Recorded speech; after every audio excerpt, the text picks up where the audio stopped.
I don't know if you guys have heard, but YouTube had a new policy where they kind of use the algorithm to find cuss or swear words in the first 17 seconds of a YouTube video. And if they do, then they marked it as not friendly for advertisers. And it kind of ruins a lot of people's videos because they're getting less ads and things like that. So their revenue goes down. In my opinion, that's pretty dumb considering YouTube already have like a YouTube Kids version. So why censor the regular version that everybody else uses, right? To cater to like the kids, even though there's already a separate app for it. It makes no sense. Yeah. And it also limits a lot of creator to make what they want to make, to be more creative, to actually do projects that they're proud of. YouTube's always making policies, and it's not like, when you cuss, sometimes it's an honest expression. I'm not saying you should cuss all the time. It's dumb, a better word. Yeah, like you said, there's YouTube Kids, and that's the parents' jobs. Like, what's the name? This Reyna's mom. She needs to do her job as a parent and not complain. But YouTube needs to censor her. Speaking about censorship and cancel culture, today we're going to talk about the Gio Reyna situation with the U.S. men's national team. So welcome back, everyone, to A&H Sports, the second best after ESPN. No.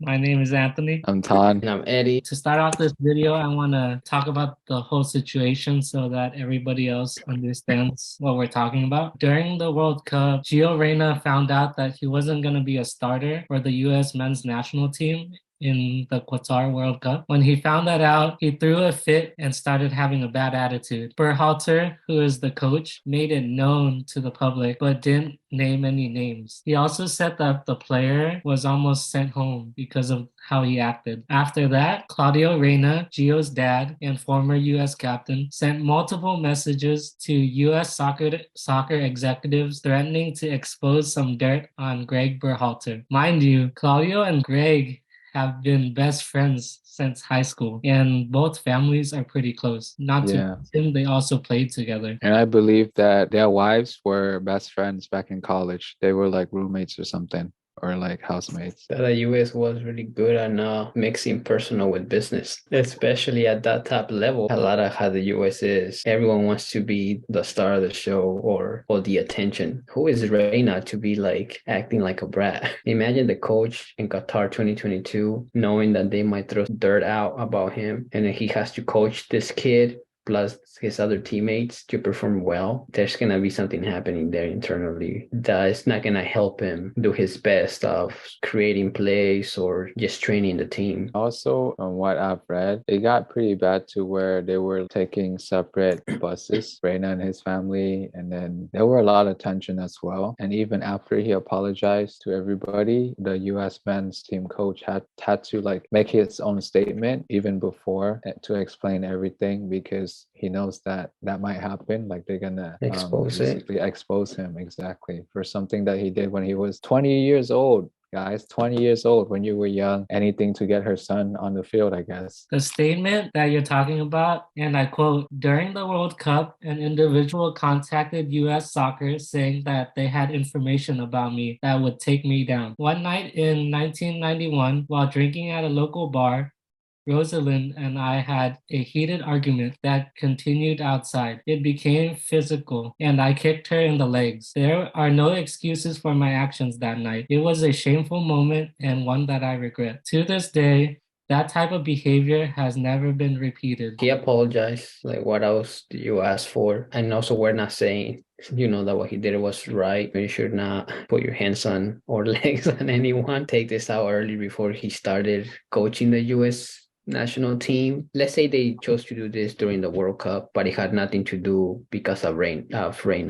That would have been fine, because they're like, well, she's telling her truth, or they're telling the truth. They're exposing this person. It seems that this wasn't even the case about trying to expose him. It was more about because he wasn't giving minutes to a player. And mind you, that player was giving bad attitude, doesn't want to train, do all these things that basically ruin team chemistry and everybody's morale. What kind of a coach would he be to other players if he let that person do whatever they wanted, right? He would lose the locker room, and the US probably wouldn't do that well. I think he did what he could in that situation. What I found more interesting is that if that's what we're talking after the World Cup of the U.S. national men's team. We're talking more about this than what they did at the World Cup. Kind of where shows you where MLS soccer is at. There's not much to talk about. Is not that popular. Still has a lot of ways to go. If this is more the news of U.S. national soccer, this sounds like any U.S. expose or cancel culture thing that's coming out now, rather than U.S. men's soccer. This is the national team, you know, and they're acting like this is club team or Sunday league. They need to be better, especially Reyna's father. Like, you used to be the USA captain. You condone this type of behaviors back? Honestly, Gio Reyna is acting like an entitled brat, dude. Yeah, that's what I'm saying. Straight up. Sounds like any typical American who think they're the only ones and they should be the only star of the show. Gio Reyna hasn't even proven himself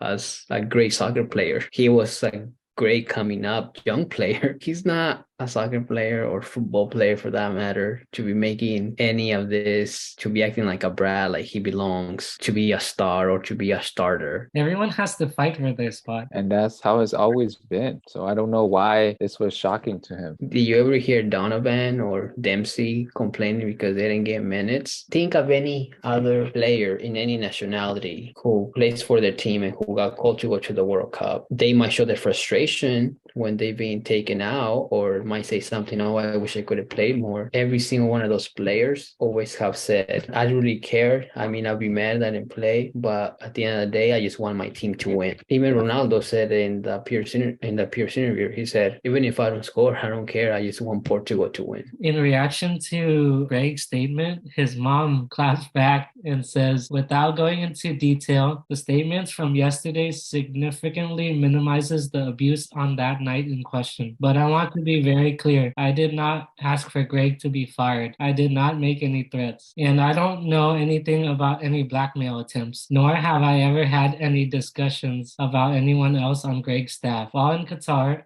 I shared my frustrations about my son's World Cup experience with a number of close friends, Ernie and Brian McBride, along with them. However, at no time did I ever threaten anyone, nor would I ever do so. And that's from his dad. Keyword with Brian McBride. Isn't he like one of the person that deals with US soccer, like one of the top people? Yes. Imagine if it's you, me, or Don, and we're like in charge of something or a special project at work, and someone else knows dirt about us, and their friend is like the CEO or CFO or whatever, and then it's gonna tell them that, oh, I didn't want him to get fired. I was just sharing this with my friends. But it just turns out that my friend is his boss. Doesn't that sound almost like, I don't want him to get fired, but I did take action? It's a bad excuse, I think. Gio's mother got angry and decides to drag an incident over 3 decades ago involving the coach to ruin his PR.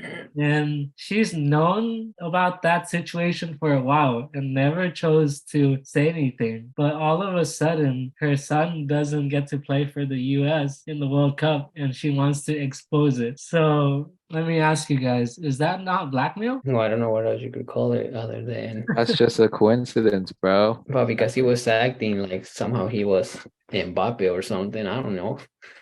All of a sudden, they want to expose this person. You know, they could have done it at any moment, and right? it would have been past, fine. Even now, you know, just bringing the truth is fine. But just because it's attached to family business, personal, this level of business should be one of the ones that shouldn't be mixed with personal. And if they are, fire all of them, or don't let any of them have say.